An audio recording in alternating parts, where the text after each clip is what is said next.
first. We got to get back to first. All right, we'll let Coach make a statement and open it up for questions. Yeah, good program win. That's a good team, quite a very talented team, and an explosive scoring team that can make a lot of threes in a hurry. And the third game this week, you gotta dig down and find your toughness. And I thought we did that a great job, especially when we needed to on the defensive end. And our offensively, our shot selection, our patience, and dictating the terms of the game on the offensive end was a big difference. Both of you guys can answer this. Did this game mean anything extra coming in, being as Eastern Washington won the Big Sky tournament last year? I don't think we put too much on it in terms of importance. I think that we handled it like any other game that we've been doing. We played them at their place, and we saw all the corrections that we needed to make, and we knew that we had them coming in home. And so I think that we did a good job of taking care of business tonight. Yeah, no question. That's kind of in the rearview mirror. Different programs this year, and we just focus what's in front of us, and that's kind of the main thing for us. These are all independent. There's no real crazy emotion about it. It's just here's what the game plan is and what we need to do and execute. Speaking of emotion, you both can answer this. Kind of an emotionally charged game, really physical. What's the key to keeping your composure in a game like this? I think keeping our heads. That's something I need to work on a little bit. Picking up that technical foul, but I think if we keep our heads and stay poised down the stretch when they go on their runs or when the game gets emotional, things like that, I think that we'll be all right. Yeah, and our group is great at that. I think we pick our spots and some of the little gamesmanship and all that good stuff. I mean, some of it's just kind of a little bit of an eye roll. You just kind of play through it, but it makes the game fun. I don't mind some of all that and playing with passion and fire. I mean, that's part of who we are. We're competitive, but it was good. It was good to be. We showed a lot of poise in a game like this. Obviously, Eastern, coming in here really wanted this W, and it was good for us to get that sweep.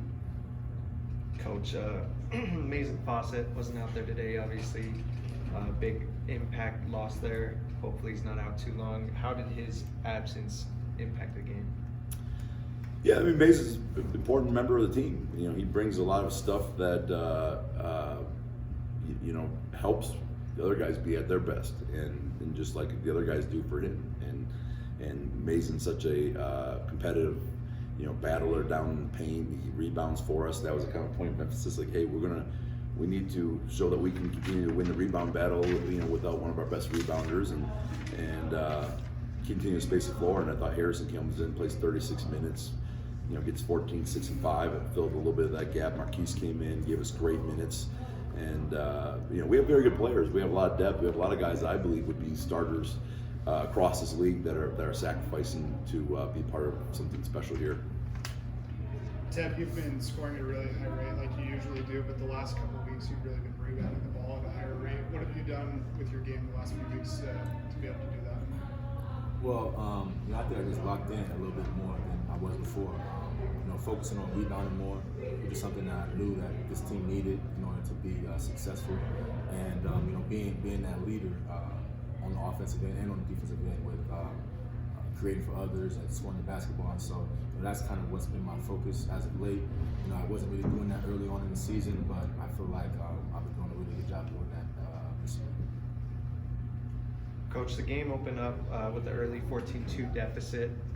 Obviously, you guys overcame that, came back, fought back. Can you go into a little bit about what went wrong there at the beginning of the game? Yeah, I mean, that wasn't exciting.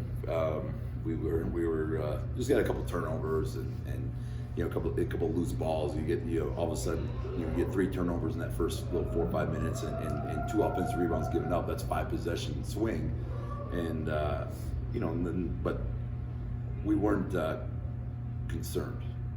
It was like, okay, we kind of had that timeout. We kind of made a couple corrections. Like, hey, if we can't self-inflict these wounds and expect to do this, so let's just go about our business. And I thought that's what we did. It became very business-like, and I was proud of their bounce back from that. Both of you can touch on this. It's been a lot of home games lately, and now you guys have a really quick turnaround to head out to Montana for a few road games. Is there anything you need to do to kind of flip back your mentality, kind of that road warrior mentality? What are you going to do to do that? Well, yeah, I mean, we know that the road is tough, so I think that as a group that we need to lock in a little bit more, and you know, we know that we're not going to get the whistle on the road and things like that, and so I think that if we lock in and come together as a group just a little bit more on the road, that will be just fine. No question. This is we got defense travels, rebounding travels, you know, playing with fire and emotion travels. You know, your jumpers don't always fall in those other arenas and off these tight turnarounds and these 3 a.m. wake up calls and all that good stuff. And 4th game in 8 days. But you know what? This is like it's preparation for tourney time. That 3rd game in 3 days where you're trying to get a championship. Nobody's feeling 100%. It just becomes about who wants it the most, and this will be an audition for that in some of these road trips. All right, thank you guys. Awesome, thank you. That rest of the